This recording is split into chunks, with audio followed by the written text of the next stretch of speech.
আমি জানি তোমার তোমার মনে হচ্ছে তো যে কেন ওরা তোমার সাথে ভালোবাসার অভিনয় করছে, তাই তো? আমার মনে হয় ওদের কোনো স্বার্থ আছে। ওই রায় পরিবারকে আমি খুব ভালো করে চিনি, জানো তো? ওরা অত্যন্ত স্বার্থপর। ওরা আজ অব্দি কোনোদিন কাউকে ভালোবাসেনি, তোমাকে তো ভালোবাসেই না, এবং সেটাই সত্যি। দেখো আরিয়া, লজিক্যালি একটা কথা ভেবে দেখো, মানে তুমি যদি সত্যি ওদের মেয়ে হতে, ওরা চাইলে কি তোমায় খুঁজে পেতে পারতো না? তুমি যদি আমার মেয়ে হতে, আমি কিন্তু আকাশ পাতাল এক করে তোমায় খুঁজতাম, তুমি যেখানেই থাকো না কেন। ওরা কিন্তু সেই চেষ্টাটা করেনি। আর উল্টো দিকে আমি কি করেছি? 20 বছর ধরে তোমার সমস্ত নিড আমি ফুলফিল করেছি। আমার আরু বেটা যখন যেটা চেয়েছে আমি তোমায় সেটা দিয়েছি। কোনোদিনও কোনো বিষয় তোমাকে বারণ করেছি? আমি সমস্ত রকম স্বাধীনতা দিয়েছি তোমাকে। 20 বছর ধরে আমি আর তুমি, এটাই তোমাদের পরিবার, তাই না? আর আমি জানি আরিয়া, আগামী দিনেও তাই থাকবে। কি হলো আরিয়া, তুমি কাঁদছো কেন? আরিয়া, আমার দিকে তাকাও। আমি তোমায় কি শিখিয়েছি? কোনোদিনও কারোর জন্য চোখের জল ফেলবে না। ওই শুভলক্ষ্মী আমার শত্রু, আমার ক্ষতি চায়। এর আগে আমার জীবন থেকে মোহনাকে সরিয়ে নিয়েছে। এখন আমি যাকে এই পৃথিবীতে সব থেকে বেশি ভালোবাসি, আমার মেয়েকে, তাকে সরিয়ে নিতে চায়। আরিয়া প্লিজ, আমি আমি আমি আমি আমি তোমার কাছে হাত জোর করে রিকোয়েস্ট করছি, তুমি শুভলক্ষ্মীর কথায় কনভিন্সড হয়ে যেও না। তুমি আমাকে প্রমিস করো যে তুমি তোমার ড্যাডকে কোনোদিনও ছেড়ে যাবে না তো? যাব না ড্যাড, সারা জীবন আমি তোমার সাথেই থাকবো। থ্যাংক ইউ বেটা। আরু বেটা, আরো একটা প্রমিস তোমাকে আমায় করতে হবে, যে শুভলক্ষ্মীকে তুমি আর কোনোদিনও বিশ্বাস করবে না। আমি জানি ও খুব ভালো মানুষ সাজার অভিনয় করে, কিন্তু অত্যন্ত ধূর্ত শুভলক্ষ্মী। তোমাকে আমি সব কথা বলিনি, ও আমার অনেক ক্ষতি করছে জানো। আমাকে এই দেশ ছাড়তে হয়েছে শুভলক্ষ্মী এবং আদ্রিত রয়ের জন্য। ওরা এখনো আমার ক্ষতি করতে চায়। ওরা চায় তোমায় কনভিন্স করতে আমার এগেনস্টে। তুমি কিন্তু কনভিন্স হবে না। আর আমি চাই এত বছর ধরে ওরা আমাকে যে কষ্ট দিয়েছে, সেই কষ্টের প্রতিশোধ তুমি আমার মেয়ে হয়ে নেবে। গোটা রায় পরিবারকে তুমি শেষ করে দেবে আরিয়া, তোমার ড্যাডের জন্য। পারবে তো? পারবো ড্যাড, দেব।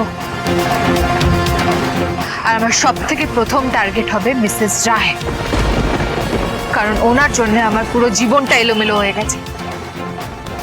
এই শাস্তি তো ওনাকে পেতেই হবে।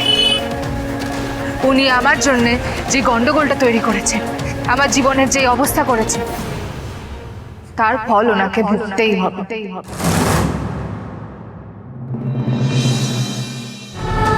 আমি আমার ড্যাডের সাথে খুব ভালো আছি। তুই আমার মা হওয়ার এই মিথ্যে নাটকটা করবেন না। এই মিথ্যে নাটকটা করে আমার জীবনটা নষ্ট করে দেবেন না। আমি সবাইকে আগেই জানিয়ে দিয়েছি ড্যাড, আমার মা মারা গেছে।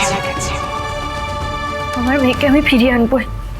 ওই আকাশের কাছ থেকে আমার মেয়েকে আমি ফিরিয়ে আনবোই। প্লিজ শান্ত হও শুভ, শান্ত হও তুমি। চলকা প্লিজ প্লিজ আমার কথাটা শোনো। আমিও তো তাই বলছি, ফিরিয়ে আনতে হবে স্ত্রীকে আমাদের কাছে, কিন্তু প্লিজ আগে তোমাকে কান্নাকাটিটা বন্ধ করতে হবে। প্লিজ শুভ, কথাটা শোনো, এটা উইক হয়ে পড়ার সময় নয়। তুমিও খুব ভালো করে জানো ওই আকাশ এত সহজে আমাদের মেয়েকে আমাদের কাছে ফিরিয়ে দেবে না, এবং ও যে স্ত্রীকে কিডন্যাপ করেছে এর পেছনে নিশ্চয়ই আরো বড় কোনো মোটিভ আছে। না না না, এটা হতে পারে না, এটা কিছুতেই হতে পারে না। একটা ক্রিমিনাল একটার পর একটা অন্যায় করে পার পেয়ে যাবে আর আমরা হাত গুটিয়ে বসে থাকবো, এটা কিছুতেই হতে পারে না। এত বড় সাহস ওই আকাশ সেনের যে আমাদের চোখের সামনে দিয়ে আবার আমাদের বাড়ির মেয়েটাকে তুলে নিয়ে চলে গেল। আমরা জানতাম যে ওর থেকে বড় শত্রু আমাদের আর কেউ নেই, কিন্তু তাও আমরা অন্য লোককে ভুল ভাবছিলাম। আমরা ওর খোঁজ না করে, ও কোথায় আছে জানতে না চেয়ে, ওকে ধরার কোনো চেষ্টা না করে আমরা অন্য মানুষকে ভুল সন্দেহ করছিলাম। আর তার ফায়দা নিয়ে এই 20 বছর ধরে আমাদের স্ত্রীকে ও নিজের কাছে লুকিয়ে রেখেছিল। শুধু তাই নয়, শ্রী আজকে আমাদের কাছে থাকলে যে শিক্ষায় যে ভ্যালুজে বড় হতো, আকাশ সেন ঠিক তার উল্টো ভাবে ওকে মানুষ করেছে। এমন ভাবে ওর ব্রেন ওয়াশ করলো যে শ্রী যে এই বাড়ির মেয়েটা জানার সত্ত্বেও ও আমাদের কাউকে বিশ্বাস করে এখানে থাকতেই চাইলো না। একটা কথা বললে তোদের সহ্য হবে না, কিন্তু বিশ্বাস কর, এই যে পুরো ঘটনাটা ঘটলো না, তার জন্যে দায়ী একমাত্র শুভ। সারা জীবন ও অন্যের ভুল ধরার জন্য, অন্যকে দোষী সাব্যস্ত করার জন্য পরিবারকে সারা জীবন বিপদের মুখে ঠেলে দিয়েছে। আর যদি আকাশের পেছনে ও সেই দিন ওইভাবে না পড়তো, তাহলে হয়তো আজকে শ্রীকে সব কিছুতে শুভকে দোষারোপ করার স্বভাবটা না তোমার এখনো গেল না বড় বৌমা। মেয়েটার কষ্ট চোখে দেখা যাচ্ছে না, কোথায় ওর বিপদের সময় পরিবারের সবাই ওর পাশে থাকবো তা না, সমানে ওকে কথা শুনিয়ে যাচ্ছ। শ্রীয়ের কি হতো আমি সত্যি জানি না বড় জেম্মা, তবে ওই আকাশ সেনকে যদি সেদিন শাস্তি না দেওয়া হতো, আমার জীবনটা শেষ হয়ে যেত। তুমি তো কোমায় ছিলে বড় জেম্মা, তুমি তো জানতেই না কিভাবে ওই আকাশ সেন আমাকে ঠকিয়ে বিয়ে করে আমার জীবনটাকে নরক বানিয়ে দিয়েছে। সেদিন যদি আমার পাশে বৌদিভাই না থাকতো বড় জেম্মা, আমি বাঁচতাম না। প্লিজ তোমরা একটু শান্ত থাকো। আমি বোঝার চেষ্টা করো, মার অবস্থা একদম ভালো নেই। আর আরিয়া মানে আমার বোনের এভাবে চলে যাওয়াটা না মা একেবারে সহ্য করতে পারিনি। এই অবস্থায় যদি মায়ের পাশে আমরা না থাকি তাহলে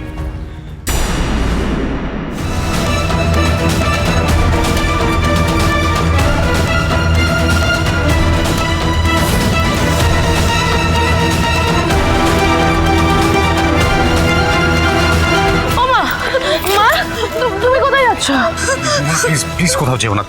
আচ্ছা তোমার কি মনে হয় তুমি এই বাড়ি ছেড়ে চলে গেলে সব প্রবলেম সলভ হয়ে যাবে? শ্রী বাড়িতে ফিরে আসবি।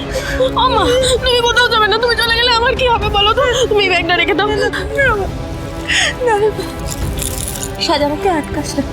আজকে তো তুই দেখেছিস আমার জন্য তোর মামুনির কি অবস্থা হয়েছে। আমার নিজের রক্ত, আমার দাদা এবারে কত বড় সর্বনাশ করেছে। তারপর কি করে বলতো আমি এই বাড়িতে থাকবো? আমি পারবো না।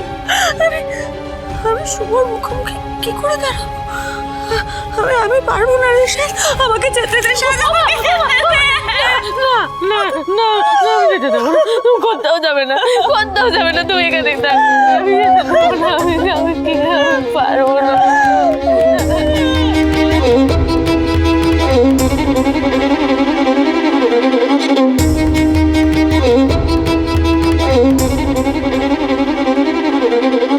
আমরা কি এমন পাপ করেছি ঠাকুর, যেভাবে আমাদের শাস্তি দিচ্ছ?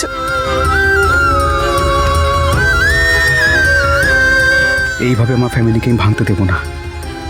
বোন না ফিরলে বাবা মা খুব কষ্ট পাবে, কাকিও আমাদেরকে ছেড়ে চলে যাবে, তাসের ঘরের মতন ভেঙে পড়বে রায়বাড়ি। সেটাকে আটকাতে হলে যেভাবেই হোক শ্রীকে আমাকে ফিরে আনতেই হবে বাড়িতে, যে করেই হোক।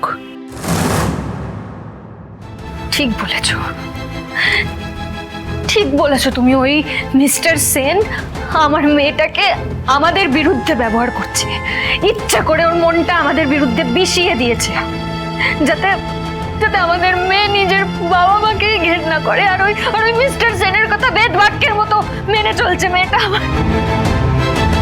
সেটাই কি নর্মাল নয় শুভ? ছোটবেলা থেকে যখন থেকে শ্রীর জ্ঞান হয়েছে, ও এটাই জানে যে আকাশ ওর বাবা।